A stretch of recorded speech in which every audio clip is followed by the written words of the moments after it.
Hello, hi everybody. Hi, thanks for having us. Hello to our audience. Happy Pride Month. And thank you for joining us for a very special episode of Happily Ever After Hours celebrating Pride with producers and directors Rebecca Sugar and Ian Jones-Quartey. My name is Tracy Timmer, and I'm the Public Programs Manager at the Walt Disney Family Museum. And I'm here with my colleague, Bree Bertoluccini, our Marketing Manager and co-host of our podcast, WDFM. I also want to take a moment to introduce the newest member of our team, Maya Colbert. Maya joined us this week as our new Public Programs Coordinator, and she'll be helping us out on the back end of these virtual programs and will eventually be hosting some herself. We're so happy to have you on our team, Maya. Why don't you say a quick hello to our audience? Hi, nice to meet everyone. I'm super excited to be here and super excited for this to be my first time on the side of the camera. Really nice to see you folks. Great. We're excited to have you too, and welcome, Maya. And now on to some housekeeping. Bree will start out the evening by interviewing our special guests before we hand it over to you, the audience, to submit questions using the Q&A feature in the Zoom platform. Please be sure to submit all questions to the Q&A section, which should be at the bottom middle of the Zoom screen. We won't be answering questions in the chat function. If you find the chat distracting, you can minimize it on your screen so that it's not visible. Also, please note, due to time constraints, we won't get a chance to get to everyone's questions, but we'll get to as many as we can.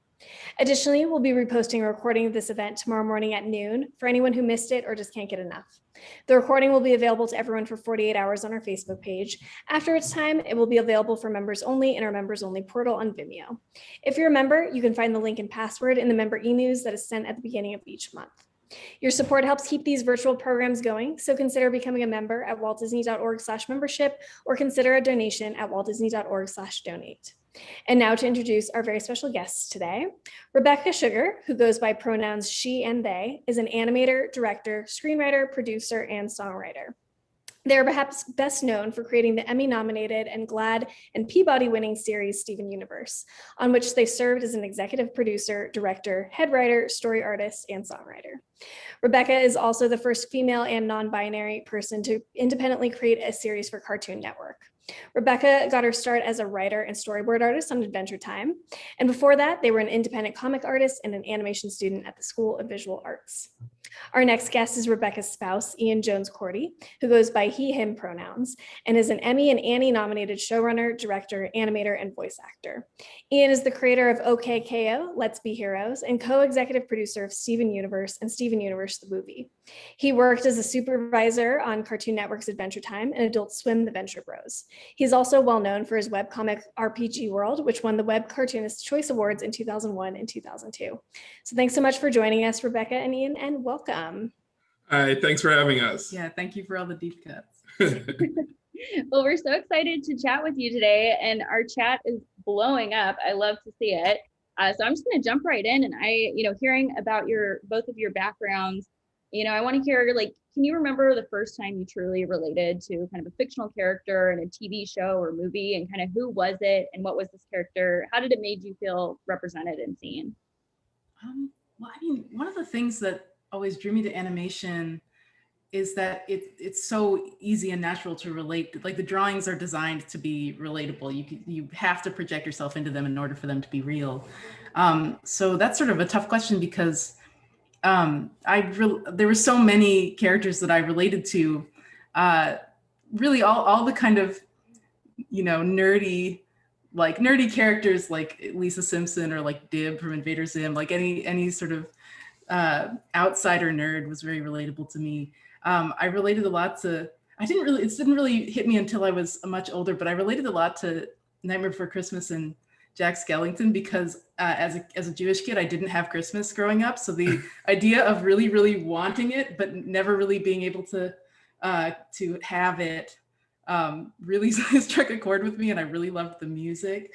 And then when I got older, shows like Utena really struck a chord with me also as a non-binary person and as a bi person. But I think also when I was little, as a genderqueer kid, I just really any character, like male characters that were attracted to girls and female characters that were attracted to boys, like I could understand both things and really kind of insert myself into nothing and everything, which was sort of an interesting and exciting time. Usopp was another character I really Usopp, related yeah. to because he's an artist and he's very creative and he has to be very resourceful, and he also like knows that he feels like he doesn't quite belong, but he also really he wants to, and he's the way that he was scrappy really stood out to me. I love characters. Nerdy underdog characters are basically the ones that I always connected with. Yeah, I think the same. I think and it's true, just to echo Rebecca, like the best thing about animation is that you have to identify with the characters on screen because they're not human.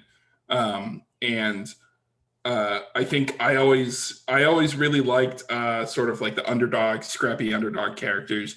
Usopp's one, but also like I also really liked like Bugs Bunny and Daffy Duck. I think those were the first characters that I really felt like, oh, I feel like an underdog in my life, and I wish I could turn that around on people. And then also, I don't know, I think I really, as a first generation, the son of immigrants, I always related a lot to Goku from Dragon Ball and Dragon Ball Z, because he's kind of a character who, was sort of divorced from his home planet and, had to kind of figure out all these things about himself.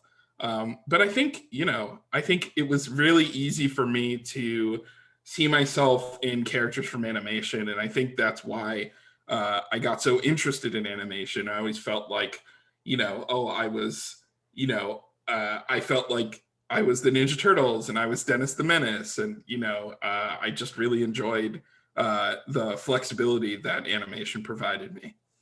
Yeah, I love that. And I feel like you find that more with cartoon shows than animated films. And I think that's such a unique space, and why obviously you guys have really found so many inspirations in the cartoon sphere. Both were artists on Adventure Time. Kind of what brought you to that project, and how did that opportunity come about to start producing and performing music for the show? Oh my gosh. Well, I was I guess it maybe started. I come from like independent comics, and I was making and Xeroxing my own kind of independent comics, and I traded that with someone who was an alumni from my college who had come to give a talk at the college, Phil Renda. And then he must have taken it back, and it must have been floating around because he was the character designer on Adventure Time. So I think my comics ended up floating around the office, and then I was in touch with him, and he got me a test for the show. And that was sort of, it was a sample of a little bit of an outline, and it's a storyboard driven show. So you're supposed to take an outline and then write the dialogue as you storyboard the scene. And I was so excited. I didn't really know that jobs like that still existed, because that's a very traditional, Termite Terrace style, the old school way of doing animation. And also I had, been doing comics all this time. So it felt a lot like making independent comics to be writing and storyboarding in that way. So I submitted my test and I got a revisions job, which is like doing small corrections on boards. And then when a spot opened up, to be a boarder, they promoted me to boarder, and then there was a spot open, and then we, eventually we both ended up working on the show. Yeah, I was actually working on Venture Brothers at the time. I was doing animation direction in New York, and we had actually gone. You had done the test actually when we were together in New York, and Rebecca had moved out ahead of me, and I was still on Venture Brothers, and they had a little lull in production. They were on hiatus, so during that time, I did storyboard tests for regular show and Adventure Time, and I think Adventure Time is really special. The writing on the show is really special. It's like, but I think I wasn't ever destined to write on Adventure Time, but they really liked my drawings. I think, well, you've always said that the writing on Adventure Time is almost like poems, like characters speaking, like poems. And I think I was like much more literal minded at that time, but they liked my drawings. So I actually joined as a storyboard revisionist after you had moved on. I moved out from New York to do that. And eventually I became the storyboard supervisor on the show. And that was really fun. Basically kind of going to every pitch, seeing every episode through, from storyboard to how we break down all the designs, and then how we do all of the designs. And then eventually I was put in charge of the revisionists myself. So we never truly worked like hand in hand on Adventure Time, but a lot of times, you would do your storyboards, they would come to me. You'd be doing notes on them, and then notes, yeah. Later you'd be handing out the boards to revisions. Yeah. We were just talking about the Ricardio episode. Oh, Lady and Peebles. Yeah, Lady and Peebles. And how fun that was I had so much fun on that episode, and then the revisions on it were so excellent, like really visceral, amazing cleanups on some of the rough drawings. And we had a lot done. Yeah, the whole team had a lot of fun with that episode, because Rebecca, you guys did this whole fight scene that was really, really fun. And I remember Adam Muto was creative director at the time. He did a bunch of extra poses, and then I like posed out a bunch of like moves, and then Robert Ryan Corey did like special poses for some of the things. It was like that was one of like I think like my favorite moments, of us like kind of like working together, through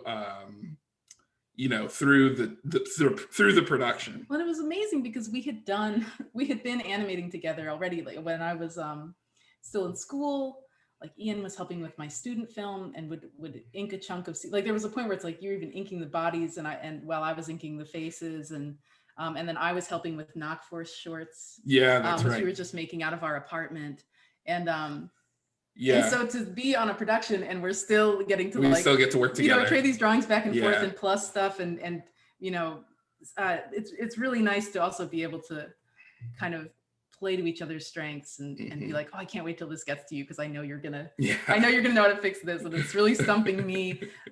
Music wise, my first episode was it came from the Nightosphere, right? And so that was the first time where they were like, would you want to write a song? Because there was a thought early on that it would be a very musical episode, and I started writing all of this really bombastic musically stuff, and that was completely the wrong tone. This was my first board, and ultimately in Steven we'd end up doing a lot of really broad musical stuff, but that wasn't the Adventure Time tone. So Penn came in and he was sort of like, let's bring it way down, just an intimate song. He sort of sang the first part of the Fry song, and then I added on to it, and that became the first song I wrote. And I was so afraid to sing it. I'm very, very shy. Right, yeah. And so we went on I remember and you were out by then. Well, you came out around that time. Yeah. It's like we went on the roof of Cartoon Network, and I would try and sing the Fry song because I was going to have to pitch it. You're going to have to pitch it to the whole crew. Yes. Yeah. And I did not sing in front of people. It was like not something I ever did. And so I would sing it. Right. You'd be like, okay, just a little bit louder. And then I'd sing it again. You're like, okay, just a little bit louder than that, until it was like audible. I was like trying to pump you up, like, be your cheerleader. I was very, very nervous about the pitching process. It was a really difficult part of it for me, because especially as like an independent comic artist, I mean, that's like a real no social interaction, no one to answer to. You don't have to sell it, you can just make it. So that was a real learning curve, pitching. Yeah, and I mean, it definitely evolved into a lot of musical elements in Steven Universe. And I will say, for Adventure Time, I'm Just Your Problem. I hear it constantly on TikTok. It's like a constant thing. Oh, no way. Oh yeah, it's a big deal. You'll have to take a deep dive. Everyone uses just the sound bite for lots of different things. So that's great. It's awesome.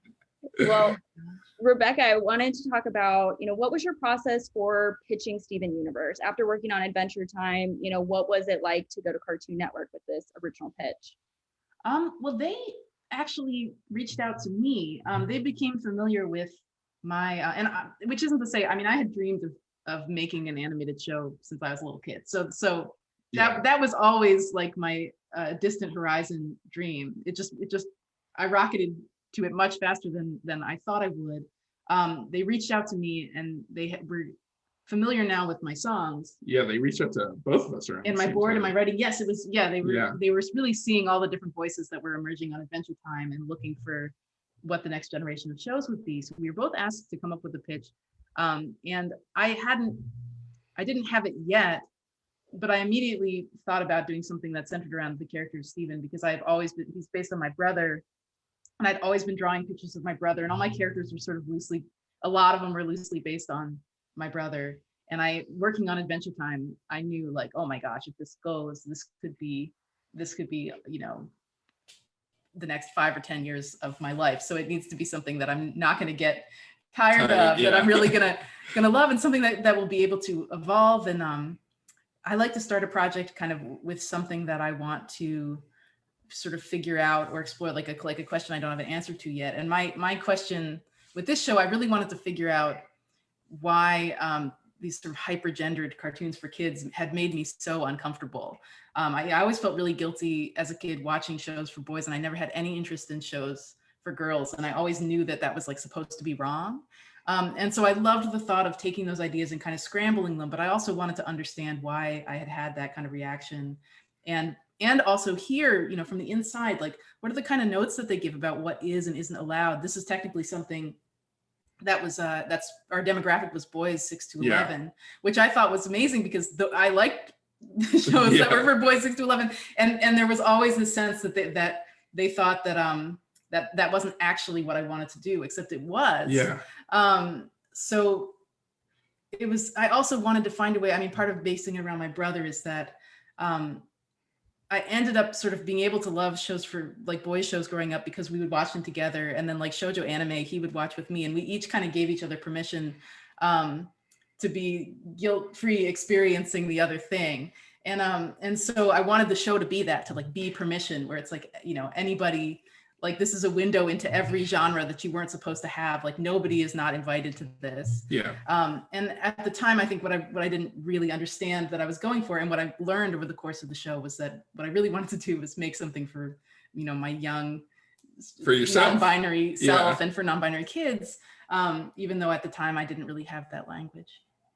Yeah, and you know, why is it important to continue to tell gender expansive and LGBTQ stories in media for all ages, not just for boys, you know, or girls?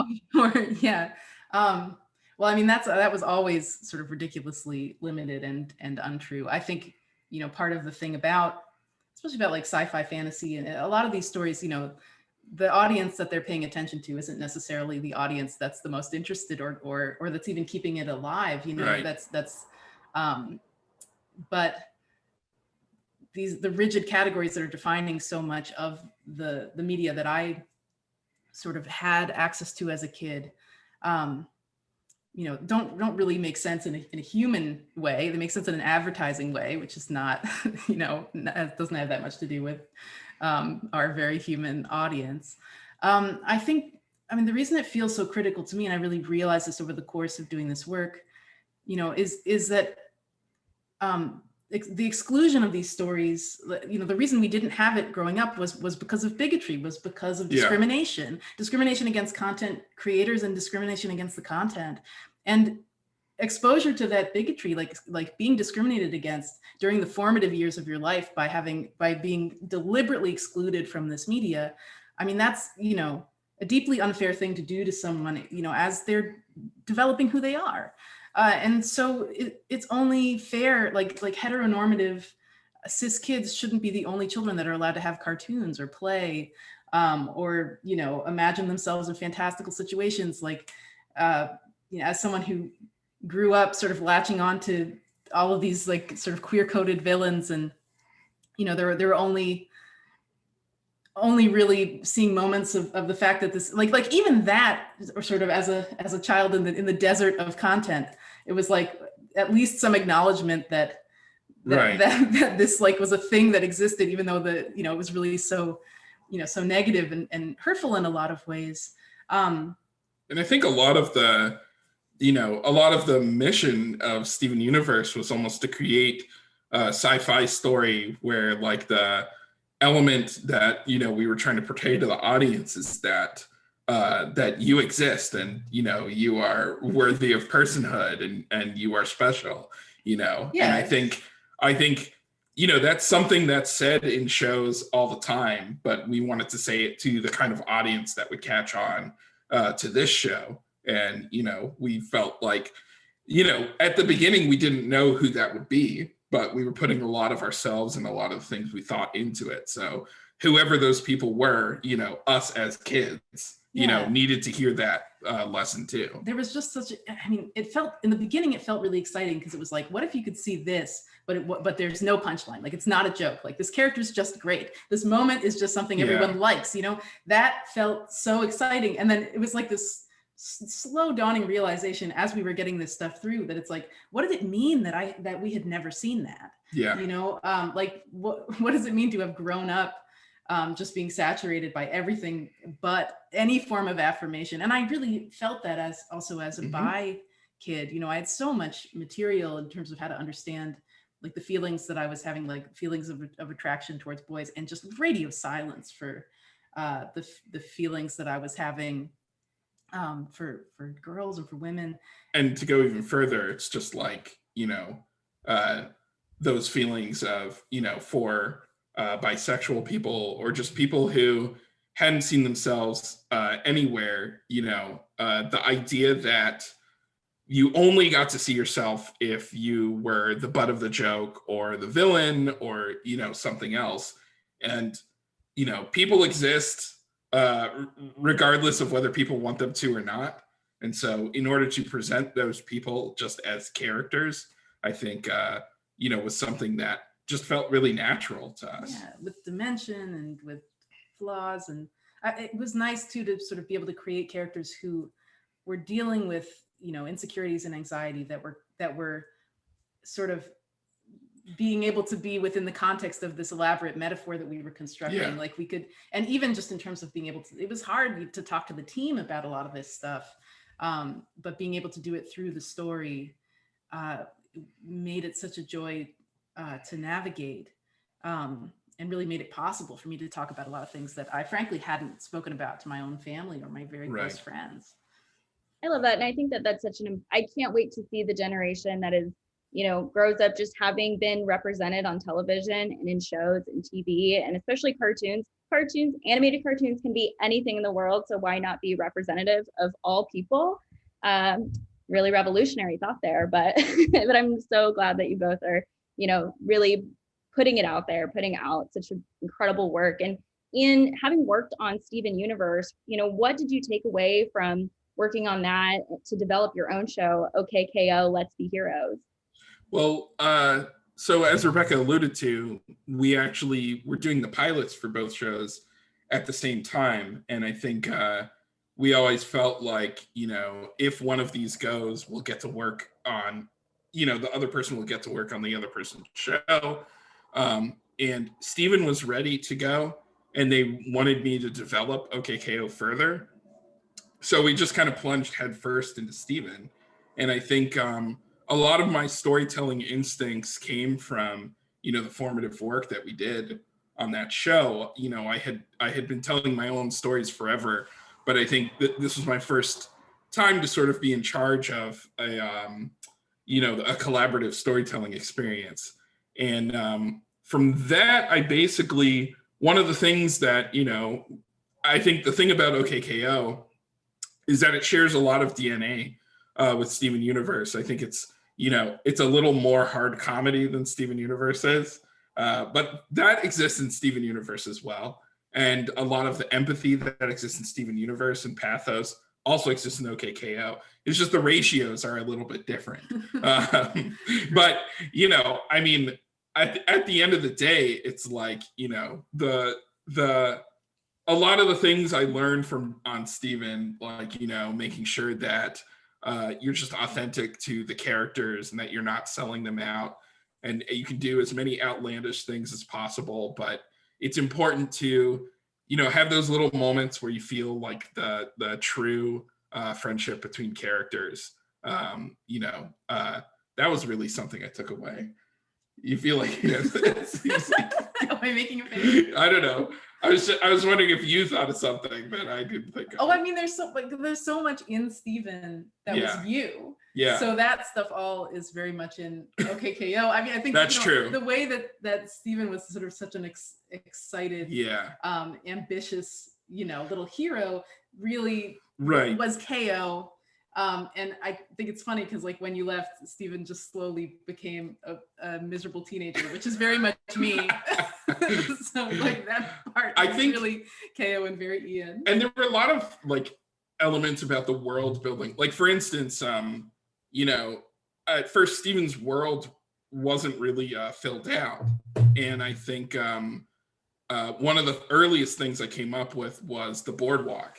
We didn't have a boardwalk, but I was like, oh, we need a boardwalk with like all these interesting characters and the shops that they work in and stuff like that. And a lot of that is something that I like directly was like putting basically a little version of OKKO inside of Steven. Right, yeah. That strip. Yeah. But I think that really helped us because Steven's the whole thing about Steven was that, he had two sides. He had this magical side and this human side. And so we needed like really quick, easy ways to identify, oh, this is the human part of him and this is the magic part of him. And OKKO actually also, the main character has a duality that the entire show is about wanting to be a hero, but then having trauma deep down and dealing with that trauma and feeling weak because you have that trauma. And I think that's something that both OKKO and Steven, were built to explore. And so, yeah, there's like a lot of elements that are shared. There's a lot of little things that are basically the same between both shows, but it's something, it's a show I learned a lot about, and Rebecca also, helped me under the table on a lot of OKKO stuff. So as much as I could, I got to write the ending. Yeah, and you were exactly. Which I was really glad to do. Yeah, so yeah, they share DNA just because we love working together. So yeah. So it sounds like you guys have a pretty fabulous work-life relationship blend. Well, I want to talk about the most recent Steven Universe media release has been The Crystal Gem Says Be Anti-Racist, and those are PSAs. I love those. That you both directed and were writers on. How did that project come about, and did Cartoon Network come to you with this idea, or was it something you had to kind of pitch? Actually, the story behind those was really interesting. It was actually... Well, I was talking to Estelle. Yeah, Me and Estelle were touching base. I was off the show at that point, and we were both getting sort of frustrated at the sort of empty corporate responses that were happening last spring. And we were talking to each other, just like, what can we do from our position? And I owe so much to Estelle because she was on the calls with me and really using her star power to make this happen. And we were sort of talking about what we could do. There were the shorts, and then there was also a fundraiser that we did for National Bailout, which went really, really well. We ended up, Cartoon Network matched, and we ended up raising 100,000, I believe, for them. So that was sort of half of it, and the other half was going to be these shorts. And I really wanted a chance to work with Chromosphere, which was the studio a lot of artists that I love work there. And we had done the body image shorts together. So this just seemed like a really natural fit. And so, yeah, we were just, Estelle and I were just a united force in trying to get this done. And then also everybody else who we got a chance to work with, that we got to work together on it. We got to speak to experts on each of the different topics, which was a really amazing learning experience. And also I wanted to champion sort of from top to tail that it be a project that supported marginalized artists across the board, and was treated really as like a full, like, because I knew everyone really wanted to talk about this and to make something, and it was like, we can't, like, everybody has to, this has to be a really well funded production for everybody involved, and it was. So yeah, that's amazing. And I'm really glad there's definitely an impact with those videos or the PSAs and the styles, and it's really accessible for everyone. And I love that you guys were able to create that. Oh, I'm all out of time. Shucks. Well, we have so many audience Q&A. I really want to make sure we get to all of these amazing questions. So thank you so much, Rebecca and Ian, for answering my questions. We'll hand it off to you. Thanks, Bree. And I just want to say I'm watching the chat and I'm loving the chat. This is the most lively chat we've had in a long time. Everyone's being so supportive of each other and so nice, and it's really fun to see. So thanks to our awesome audience. All right, so our first question is for Ian. You said that the Steven Universe character Nanafua Pizza was partially based on your own grandmother, Theodosia Salome Oko. I'm sorry if I'm mispronouncing that. It's okay. Designer of Ghana's national flag. Are any of your other characters based on people that you know? Yeah, so that was Nanafua Pizza, and my maternal grandmother, Theodosia Oko, created the national flag of Ghana back in the day.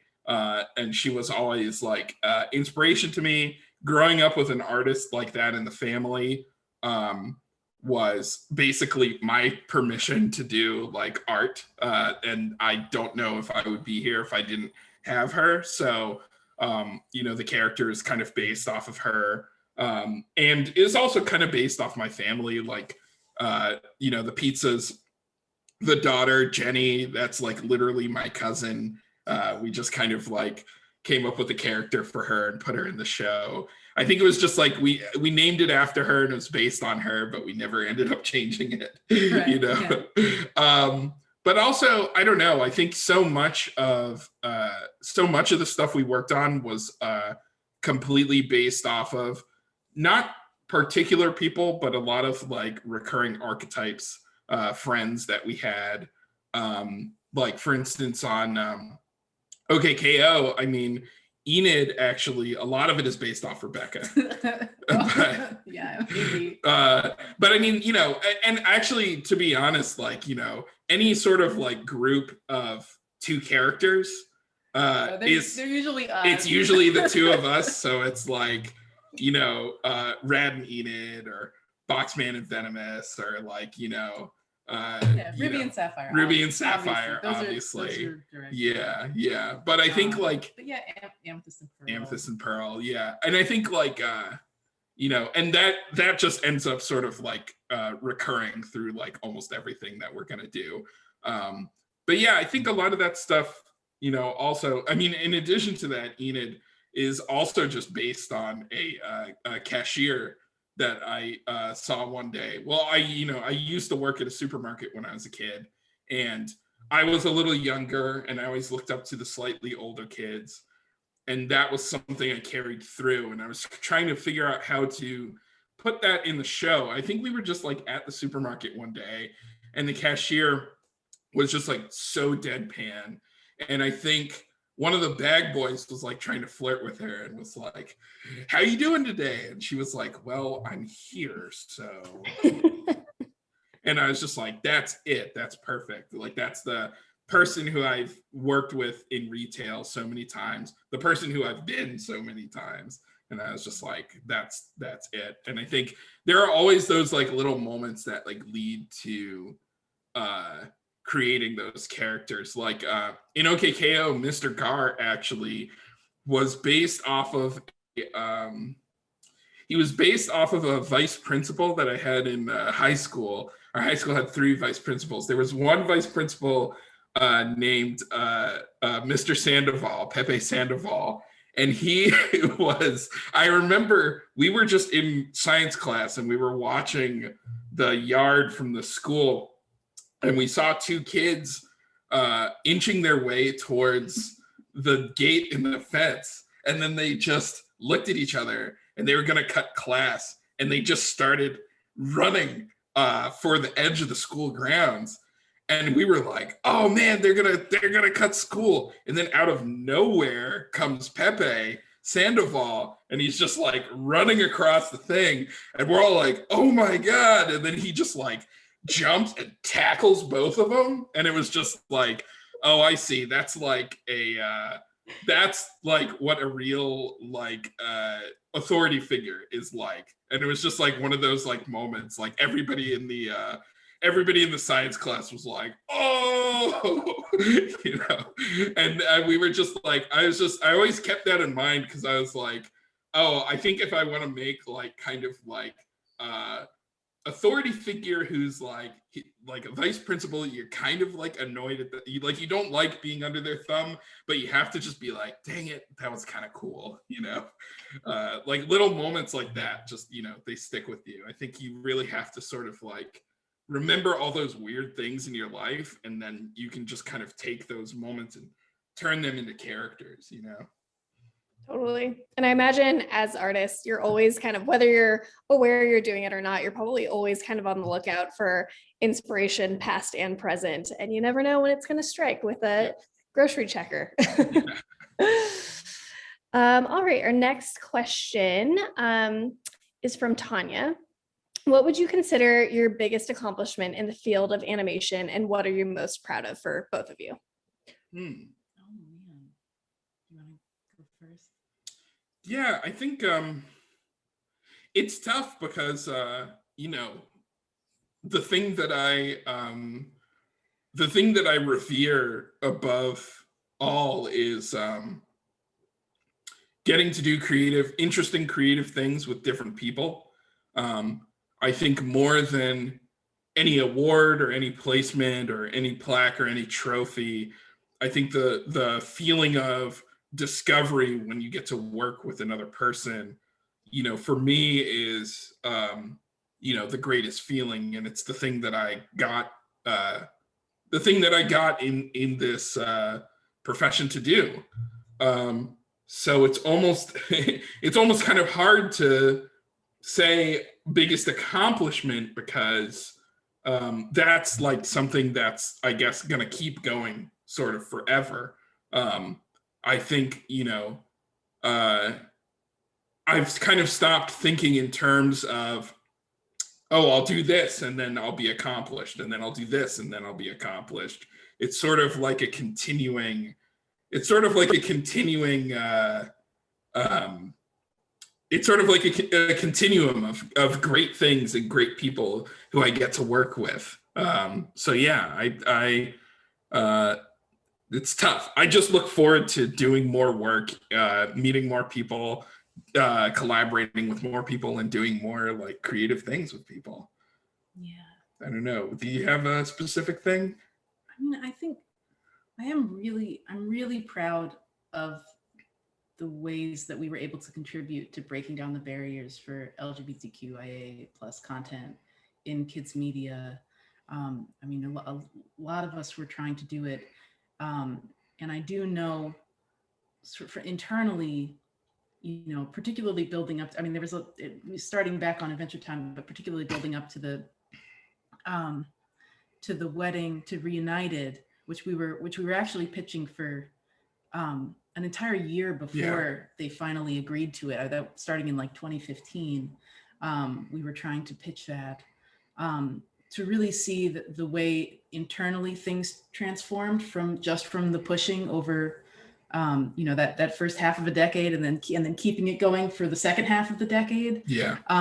You know, there were points where they really started to create as a more general policy, like, we're not going to give these kind of bigoted notes anymore. And that was, we could see, at least from where we were, you know, that was really a direct result of all the pushing.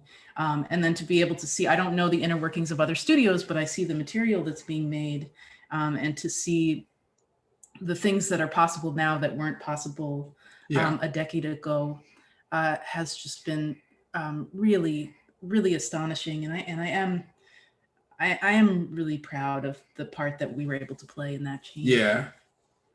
And that is with an acknowledgement that, you know, the fight, you know, there's barriers that have been broken, but the fight isn't over. No, you know? No, it's still very difficult. Yeah. And there's really nobody can be complacent at any moment. Yeah. I think one thing has been really great is that because of what does exist now, it's it's easier, like so much had to be done under the radar early on, but now that more of it is being exposed to sunlight, we can find each other better. So just to be able to coordinate with other people on other shows. I'm a part of the GLAAD Kids and Family Council now. And so I'm constantly meeting people that across multiple studios that are trying to do this, and we're able to sort of share strategies. And, and that's a huge part of why, this change is happening, is that we can coordinate. I mean, I literally wasn't allowed to tell anyone what I was doing in 2012 and 2013. We couldn't find those people. Yeah. And I also just personally, I feel so much healthier being able to talk about this and being able to coordinate with people. And I feel like hopefully that extends, to throughout the industry, and also to our audience, just the healthiness that comes from that level of openness. Absolutely. Definitely. Well, it's such a huge accomplishment. And by creating these shows, you've opened so many doors for people just who grew up watching it as young kids and are now heading into their own careers and whatnot. And just like looking at the chat and seeing how many people you've inspired by creating these shows. It's so wonderful to see. So,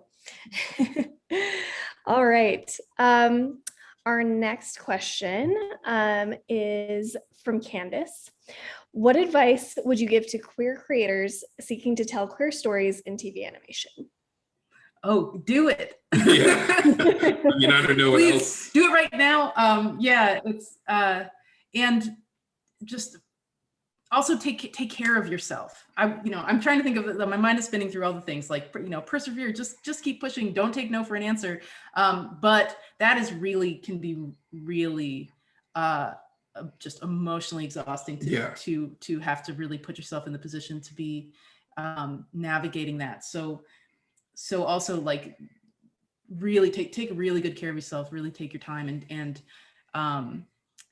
and put your mental health above everything else. I know too, there's a lot of pressure, especially with this, to think about, the kids that you want to have access to the story, to think about what it could do for other people, the doors it could open for other people in the industry, but, not at the expense of yourself. And you deserve to be healthy. Like that's the point of doing this.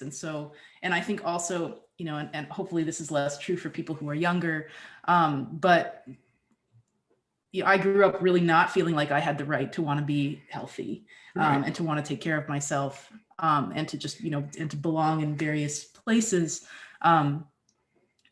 so just don't, if you find yourself feeling like, oh, I don't matter as much as the audience that could benefit from this, just know that little voice, that's part of the problem, and take that into account, put yourself first through all of it. And then if that's good and if that's taken care of, then just push for the biggest, broadest, funniest, funnest expression. It doesn't have to be funny, it could be anything. Sometimes the way to get it through, and I know from rounds and rounds and rounds of being asked to take stuff out and redo it, sometimes you just have to do a great pitch. It's a really, really snake oil style, old school song and dance, and just be like, this is going to be so entertaining. No one could ever not want it. That's true. And so that's just a part of the strategy. If you want to get something through, is to just crank up the entertainment value so high that nobody can say no. But I think also, and this is kind of just general advice, you do need the confidence in your storytelling and in what you're doing to be able to do that.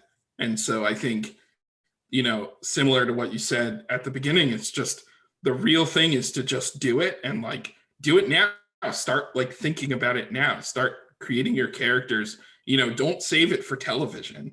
You have to start creating your own worlds and your own characters, drawing your own comics, making your own animatics, just sort of doing it on your own, not waiting for an art project or for a call or for anything. If you spend that time doing it and also forgiving yourself for when you don't get it right, it's difficult, especially when you're figuring yourself out, to write you know, those kind of stories, to write stories that have a lot to do with your own identity.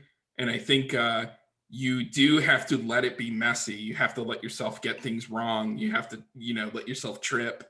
You have to forgive yourself for not being able to be where you think you should be. Instead, you should be focusing on, you know, really getting into your own art, getting into what you want to do, and doing it in any way that you can, just figuring out a way to do it and get it out there. Yeah, we were both doing independent comics, and a lot of what my opinions about writing come from the independent comics that I was making back then. And I mean, to be completely honest, this is something that, you know, is true for both of us, but before we knew that there were jobs in animation like the ones that we would have, and we were just fans of comics and cartoons, we were making our own comics and cartoons for free, for fun, for ourselves. And we will, for the rest of our lives, be creating characters and situations that draw from those formative experiences of figuring out what stories work, and what characters we like to do and what we like to draw, you know, figuring those things out as soon as you can, you know, just for fun, just for yourself. That's going to help you forever. You know, we're still like that. I mean, you know, on both of our projects, it's like we get to a point where, you know, you'd look at me and I'd be like, what? And you'd be like, this is the Pug Davis story. Like, this is like your old indie comics. And then I'd be like, this is just, you know, this is just Hero. This is just RPG World. Yeah. It happens all the time, because you keep, you know, these things, they always come from your personal experience, whether you sort of like it or not. And then they'll keep emerging over and over again. And having that through line, you know, really puts you in a position to say like, oh, you know, this was my favorite thing about like doing a sci-fi thing, and doing, if I'm gonna make this show more sci-fi, then it's like I want to have, you'll know the elements that you want to take, or like, you know, it's like if you're like, oh, I want to create a character that's, you know, I don't know, stressed out or high strung, you can kind of go back in your head and be like, oh, I've drawn characters like this before. What were the things I liked about them? What were the things I want to do different? You know, I think you know, you have to find those things out for yourself, and you can't wait for someone to tell you to figure those things out. You just have to do it. Yeah. Sometimes it's like almost a quantity over quality thing. Like just churn out a lot of material, and then see what you made, you know, before you even know what it is you're making, and you'll really learn a lot about yourself. Absolutely. Definitely. Well, that's great advice. Thank you. Our next question is from Martin. Rebecca, on a podcast, you once said you had a safe and marketable show idea to pitch, but after working on Adventure Time, it inspired you to pitch Steven Universe, which you were much more passionate about. Do you remember what the safe pitch would have been? I don't know. Did I say that? I mean, was there something? No, you had that though. You had a different show idea. I did, yes. I don't know, maybe, yeah, I don't know. Well, I mean, I did pitch Steven in probably a more accessible way, but but it was always Steven Universe. But you actually had an entirely different show idea. I did, yeah. I had a totally different show idea, and I think it was like a show about like aliens, like a kind of like a space station kind of thing. But I think, you know, I pitched it, and as I was pitching it, I kind of wasn't feeling it. And I think I just went back in that weekend. I was just like, you know, we were talking about it. I think what I came to was, oh, we just have to make it like incredibly personal. So I just started jamming all my personal experiences into like one idea, you know. And Steven was kind of like that too. And I was doing that too. Yeah. Yeah. And I think you know, that really helped solidify that, because you know, it was, you know, our first shows, and I think what's important is to do something personal and honest, and that's what we tried to do. Yeah, totally. Well, it sounds like it worked out the way it was supposed to.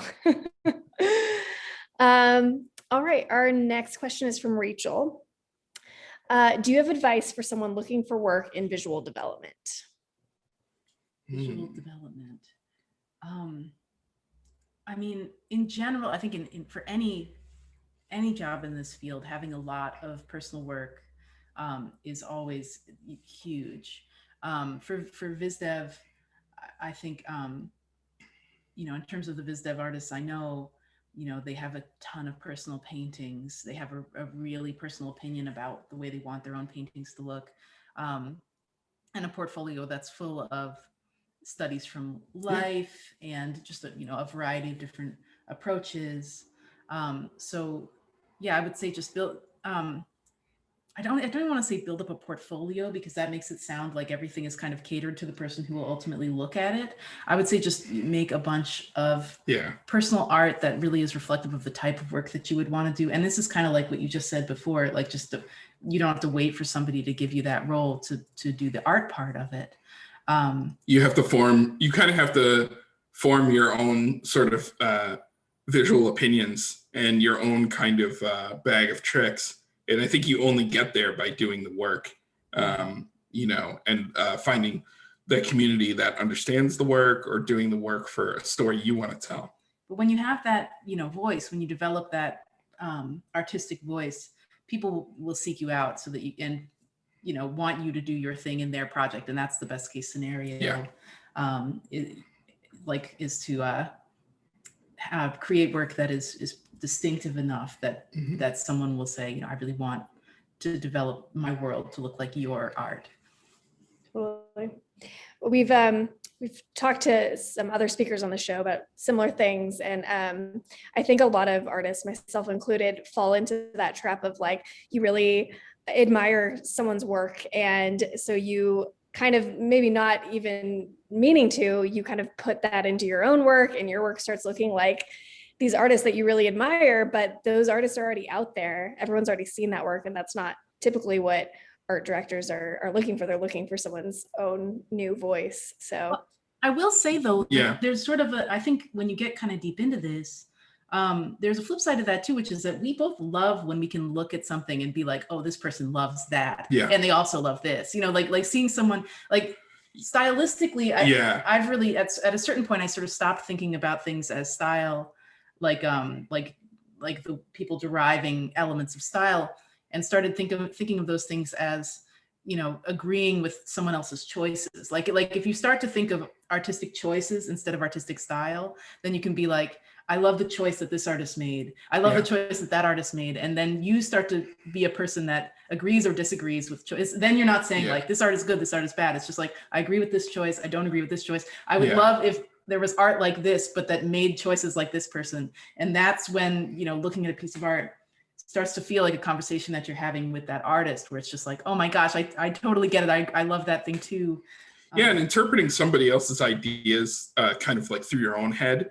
If you remember that, you're interpreting it yourself, I mean, that does become an original piece of art. So, I think that's the thing that's the most important. And the more you start to understand that art is just like a series of choices, it makes it a lot easier to understand other people's art. Instead of saying, oh, I like this, I hate this, you'll be saying, oh, I love that choice and I don't agree with that choice.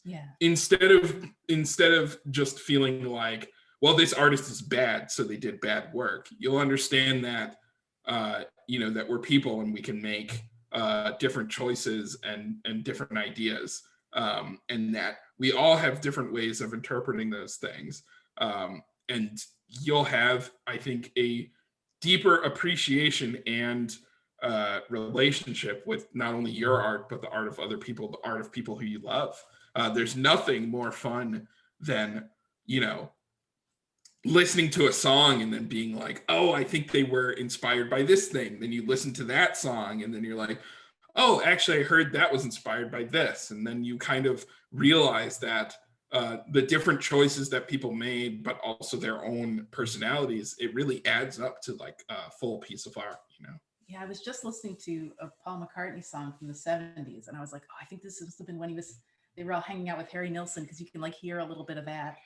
I think the other thing too, like the difference between copying a style and agreeing with the choice is understanding, right? Because if you agree with the choice, you understand the thought process behind that choice. But if you copy a style, you might be like, you might just be emulating like the lines or the color decisions, but not really understanding the thought process that led someone to those decisions.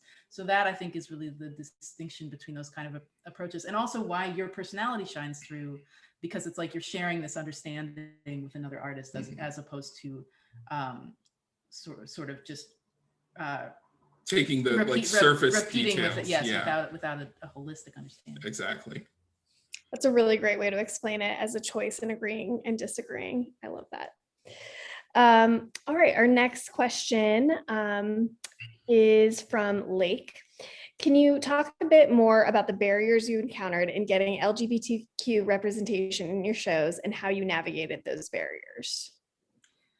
Yeah, I mean, it's been a long decade. So in like 2010, when I was first starting to do this, I got a chance to write the episode "What Was Missing," which was like the first time that Marcy and Bubblegum were going to be doing a lot of interacting, and they'd had a little bit of a back and forth in a previous episode where there seemed to be some sort of history there. Yeah, and I think even like, really early on in Adventure Time, like even in Penn's pitch book, there was like a germ of idea that the two would have an interesting relationship, but it was never quite something sort of ambiguously contentious. Yeah, it was never quite.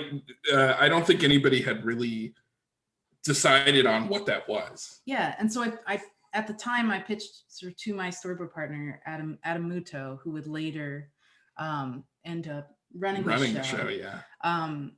I pitched him this idea that they had previously been in a relationship, and I thought, wouldn't it only be right if like everything that Finn is sort of doing with Bubblegum is something that Bubblegum could have been doing with Marceline? I mean, why couldn't this all be like this? But we understood at the time that wasn't something we could show happening in real time on screen. So it was like, well, let's just imply that they had a relationship before. And I needed I had a hard time writing songs without a lot of like juice behind them. Like I needed something going on with them in order to write music. So that was sort of a way I thought, we can approach this and have there be some weight going on behind the interactions in this episode. But when the studio sort of realized, like when the episode was done and it came out and people were reacting to it. I mean, but even before that, I mean, the thing that's so interesting about that episode was that the crew all loved it. Oh yeah, everybody internally, the crew was really on board. The crew was on board. It all made sense to everybody. I think it was Penn liked it. You discovered something about the characters that was there, that I think people were trying to figure out, and you like turned over that rock and like found the thing that made those characters work. They gave me a lot of freedom, particularly with Marceline. I think it was sort of because it came from the Night of Sphere, was my first episode. And at the time I sort of pitched with her, I was just like, nobody who would be this cool if they didn't have some sort of, like, I'm like, she's got to have some problem with herself. Like there's some underlying, the idea that she was sort of struggling with this self-hate was something they really let me explore with the character. And then this was also another dimension they were letting me explore with the character. But the studio... and I mean, it went through, like, there was no specific pushback on the episode. But it was as far as we knew, but once it came out, the studio... Well, and a lot of times, they don't... That was a little further into the show, so they weren't paying maybe weren't looking closely, yeah. But when they realized we were doing this, the hammer came down from really way above, and we all got reprimanded, and it was like, they would say something like, don't you understand you work for a company? Like it was just like, how dare we do something so subversive. And that was really the first time that I started to understand where the barriers were, like what the walls and ceilings were, like even just the implication that they had been in a relationship before. But at the same time, so I had been given this opportunity to put so much of myself into this character. And at the same time, I was seeing people online understand that she was bi. And this was something that I hadn't really been able to even talk to people about. Yeah. But it's like I was writing all these things about this character and the way that she had troubles with herself and sort of the way that she was frustrated and anxious, and people were really, that was resonating with people and they were recognizing it. And even though she wasn't, this was a big a piece of bad information that I had gotten when I was young, is that I didn't really understand that outside of being in a relationship that you could still have an individual sexual identity. It's very, very embarrassing to admit that into my 20s, I still didn't really understand this. But to see that I mean, a lot of people don't understand, to be fair. Right. I just have access to a lot more information now. Yeah. But to see people understand this about Marceline as an individual was really blowing my mind, at the same time that we were being told, like, you can't do that this. It had to be shut down. Yeah. And so as I was getting an opportunity to pitch Stephen, I was just like, I really want to be able to continue doing this work. And I at that point I was like, I want to show someone who's in a relationship in real time. And so we came that was a real puzzle. Yeah. It was just sort of like, how do we do this, and how do we get this through at a time where we literally aren't allowed to do this? And so the concept of fusion and the idea of Garnet, I mean, that was like a really, really long-term strategy where it was like, this is a super early idea. Before the characters even had finished designs, we knew about fusion. Yeah, we were already setting that up, and in the pilot we were setting it up that she was a fusion. And I knew at that point, it's like, this has to be so baked into the premise of the show that it cannot be removed, because they're going to try to remove it, which they did. And so we really we wanted to set up Garnet so that you really understood her and loved her as a character, so that the moment that you understand that she is a queer relationship, like if you're watching the show, you already understand it. There's no explanation necessary. You already love this character. You already love this relationship. And now you're seeing it and you're just like jumping up out of your chair and cheering for it. I mean, we spent years trying to set this up so that it just could not be anything other than what it was. Yeah. And by the time that we got to that, I mean, that was 52 episodes in, so they weren't paying as close attention. This was like the end of our second pickup. But then of course, when they did see it, they basically said these characters cannot be in a romantic relationship. They asked if I could change Ruby to be a boy. All kinds of stuff. They said we couldn't confirm it online. You got in trouble. Yeah, I got in huge trouble for that. And so we just persisted, and we just took all of the internal backlash, with I mean, and it's like you said, there was like that whole duality of it. Like at the same time that I was getting yelled at for saying Ruby and Sapphire are in love, I was getting yelled at my bosses, but I could see that the people who loved these characters and cared about them really felt like this was really important. And so, it's not even so much that, we realized, from the audience, but we knew we were doing the right thing. And it was the fact that people who loved the show and loved the characters understood what that was. That was so amazing too, because it was our young audience didn't bat an eye. They understood it immediately. And so it was only adults that I had to convince. And that was really keeping me like from totally buckling under the pressure of everything. Was just like, the young people watching this show, they aren't. Well, they never had a problem with it. Never had it. It made total sense to them. Yeah. But the people who were like, this is going to upset everyone, they were all adults. They were all grown-ups, yeah. And so that was, it just made me optimistic for the future. And also it really kept the fire lit in me, that it's like,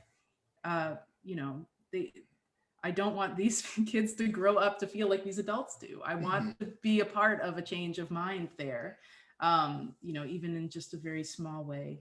And that change, that you made had, direct impacts. When Reunited, the episode where Ruby and Sapphire get married, when that came out, I was working on OKKO at the time. And we actually had a really interesting schism as well. Before that episode, so many of the characters on OKKO are queer, but, one of the main characters, Enid, is bi and has a girlfriend. Before that episode came out, they read us the riot act. They wouldn't let us show like these characters go on a date. you know, they wouldn't let us show them be romantic or anything like that. But then after Reunited, you know, I think they realized that they could grumble and grouse as much as they wanted to, and they tried to stop us from doing anything. But they realized they couldn't give us that note anymore. They couldn't specifically tell us, like, you know, you're not allowed to make these two characters be in love. And, you know, that I think for us, just because we were like working, you know, just like down the hall from you guys, we realized, you know, there was a direct impact there. But that's not to say that that impact is the only thing. Like, we still had to fight our fight to get that through. Yeah. And I think shows even now will still have to fight that fight. But you provided like a, you know, an example that everybody can point to and say, see, you know, you can show, you know, real relationships, queer relationships, relationships that are different on television, and the world won't end. You know, people won't burn down the studio. You know, the world won't blow up, you know? Yeah, and also like early on too, like Clarence, there's a character with two moms, and that was also a big, like they couldn't call them mom, yeah. You know, both mom, they couldn't call them Jeff's moms. They were dealing with that as well. I mean, they were like, I think they understood, it was really united force. Everybody really wanted to do this. And that was actually what the pushback was when it came to me. They were like, they literally said, quote, you know, if you get a gay wedding, everyone's going to want a gay wedding. Yeah. And I said, great. Yeah. Like, let everyone do it. Like, yeah, why not? You know, and that's really what changed after that. Cause it was true. Like once they let us do it, it became impossible to tell other people that they couldn't, although, you know, they still do. And, you know, yeah, they still do. It's still a battle for everybody out there. But it's why we really have to be coordinated and be cross-referencing sort of what's going on everywhere, and where specifically that pushback is coming from. So yes, barriers wise, and the world has changed dramatically in 2010. You know, Don't Ask, Don't Tell was still in effect, and in, you know, when when Jailbreak aired, same-sex marriage, you know, wasn't legal. Yeah. And so, you know, by the time Reunited got through, the world had changed a lot. I mean, it wasn't until I had left Cartoon Network that there were like legal protections for someone, like nationally, for LGBTQIA people to be protected in the workplace. Like for the time that I spent there, you weren't nationally. That was not that protected. Wasn't protected. Yeah. And I you know, I think we have our own sort of situation in California, but I you know, understood for such a long time that we were going very aggressively against the grain. I mean, we were reminded of that constantly. And so yes, those are the barriers that I saw. There were also people coordinating and working in all these different places.